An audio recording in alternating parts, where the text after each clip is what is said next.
जीवन ना कल में है, ना आज में है, जीवन इस पल में है, इस पल का अनुभव ही जीवन है। हम दुनिया से कभी शांति नहीं पा सकते जब तक हम खुद अंदर से शांत ना हो।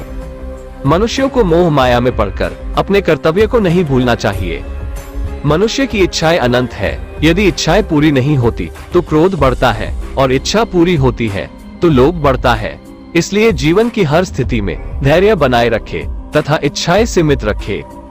अगर तुम मनुष्य अपना कल्याण चाहते हो तो सभी उपदेशों, सभी धर्मों को छोड़कर मेरी शरण में आ जाओ, मैं तुम्हें मुक्ति प्रदान करूंगा। कर्मयोगी अपने मन और बुद्धि की शुद्धि के लिए ही अपने शरीर, मन, बुद्धि और इंद्रियों के साथ आसक्ति रहित होकर कर्म करते हैं। मैं सर्वज्ञ हूँ, मैं इस सृष्टि का रचनाकार हूँ। मैं भूत, वर्तमान और भविष्य के सभी प्राणियों को तथा उनके विचारों को जानता हूँ, किंतु वास्तविकता में मुझे कोई नहीं जानता है, ना ही समझता है।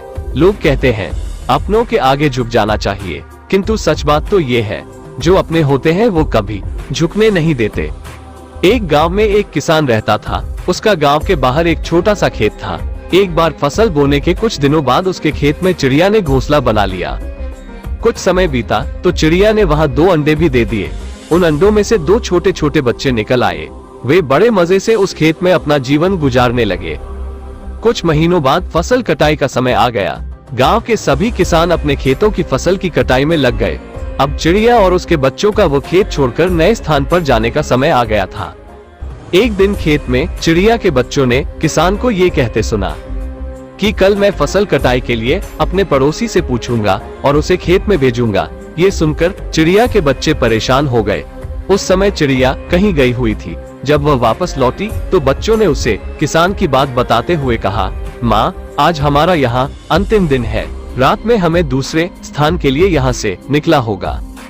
चिड़िया ने उत्तर दिया, इतनी जल्दी नहीं बच्चों, मुझे नहीं लगता कि कल खेत में फसल की कटाई होगी। चिड़िया की कही बात सही साबित हुई। दूसरे दिन किसान का पड़ोसी खेत में नहीं आया और फसल की कटाई न हो सकी। शाम को किसान खेत में आया और खेत को जैसे का तैसा देख बुदबुदाने लगा कि ये पड़ोसी तो नहीं आया। ऐसा करता हूँ, कल अपने किसी रिश्तेदार को भेज देता हूँ। चिड़िया के बच्चों ने फिर से किसान की बात सुन ली और परेशान हो गए। जब चिड़िया को उन्होंने ये बात बताई तो वह बोली, तुम लोग चिंता मत करो, आज रात हमें जाने की जरूरत नहीं है। मुझे नहीं लगता कि किसान का रिश्तेदार आएगा।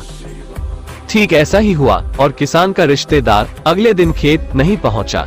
चिड़िया के बच्चे हैरान थे कि उनकी माँ की हर बात सही हो रही है। अगली शाम किसान जब खेत आया तो खेत की वही स्थिति देख बुदबुदाने लगा कि ये लोग तो कहने के बाद भी कटाई के लिए आते नहीं है। कल मैं खुद आकर फसल की कटाई शुरू करूंगा। चिड़िया के बच्चों ने किसान की ये बात भी सुन ली। अपनी माँ को जब उन्होंने ये बताया तो वह बोली, बच्चों, अब समय आ गया है ये खेत छोड़ने का।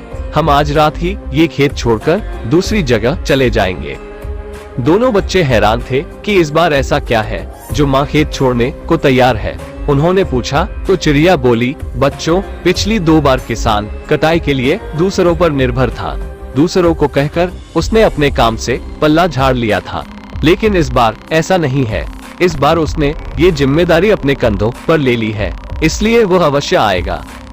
उसी रात चिड़िया और उसके बच्चे उस खेत से उड़ गए और कहीं और चले गए। महादेव कहते हैं दूसरों की सहायता लेने में कोई बुराई नहीं है, किंतु यदि आप समय पर काम शुरू करना चाहते हैं और चाहते हैं कि वह समय पर पूरा हो जाए तो उस काम की जिम्मेदारी स्वयं लेनी होगी। दूसरे भी मदद उसी की करते हैं जो अपनी मदद करता है।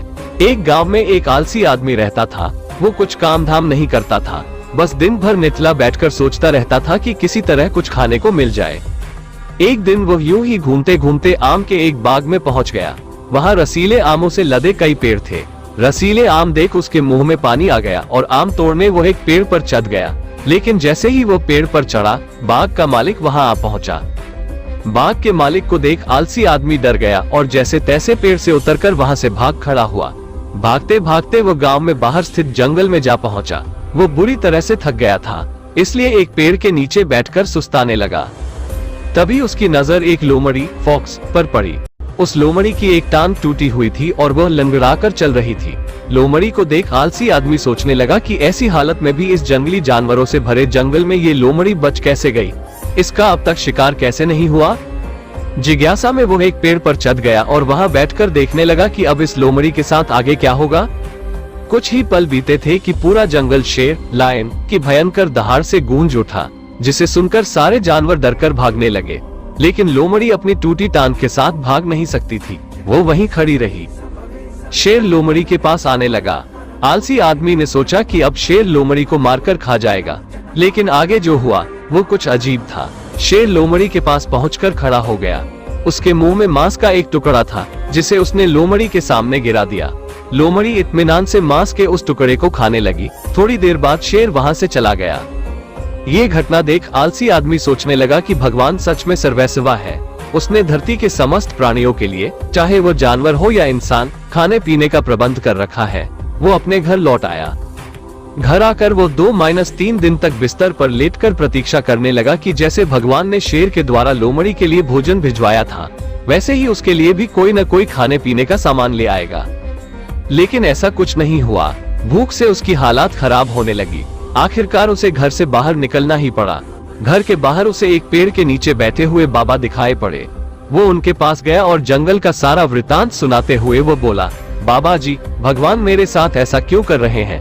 उनके पास जानवरों के लिए भोजन का प्रबंध है, लेकिन इंसानों के लिए नहीं। बाबा जी ने उत्तर दिया, बेटा, ऐसी बात नहीं है।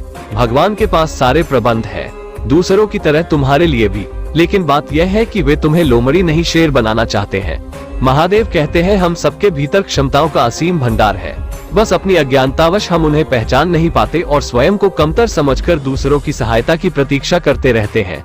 स्वयं की क्षमता पहचानिए, दूसरों की सहायता की प्रतीक्षा मत करिए। इतने सक्षम बनिए कि आप दूसरों की सहायता कर सके।